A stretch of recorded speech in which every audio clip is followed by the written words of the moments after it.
The Indian Constitution rejected the notion of the two-nation theory. If this bill passes, Madam Chair, it will mark the victory of Muhammad Ali Jinnah's thinking over that of Mahatma Gandhi. This bill is not just an affront to the basic tenets of equality and religious non-discrimination that have been enshrined in our Constitution, but it's an all-out assault on the very idea of India that our forefathers gave their lives for during the freedom struggle. Our freedom movement split on the issue of whether religion should be the determinant of nationhood. Those who believed in that were those who advocated the idea of Pakistan. Mahatma Gandhi onwards, Nehruji, Ambedkar, Maulana Azad believed the opposite, that religion has nothing to do with our nationhood, and they created a free country for all people of all religions, regions, castes and languages. The Indian Constitution rejected the notion of the two-nation theory. If this bill passes, Madam Chair, it will mark the victory of Muhammad Ali Jinnah's thinking over that of Mahatma Gandhi.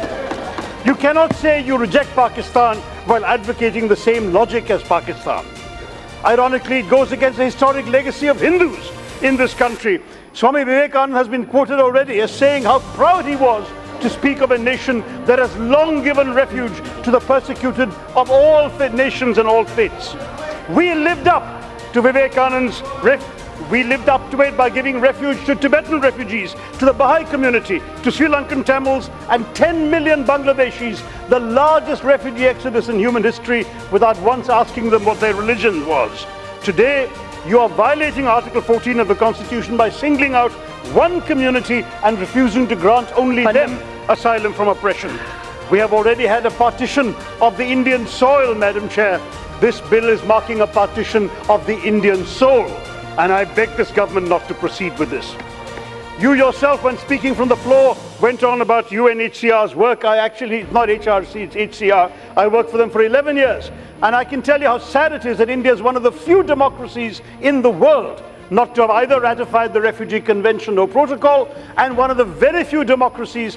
Mantri ji, main khud kehta hu ki we have a wonderful record of refuge. I said the largest refugee exodus in our history, but we have not created any legal instruments. I went to the former Home Minister with my private member's bill requesting a national asylum and refugee policy. I've seen his MOS, I've seen the Home Secretary. The government has not been interested in pursuing this.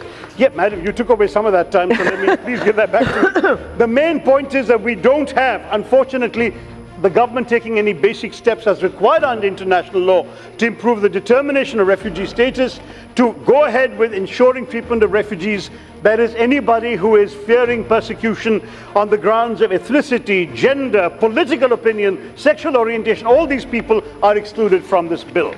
Madam, the Prime Minister himself has said, Sarkar ka ek hi dharm granth hota hai, Bharat ka Samvidhan. The fact is, this bill goes against the basic structure of the Constitution, as Dr. Ambedkar has explained it,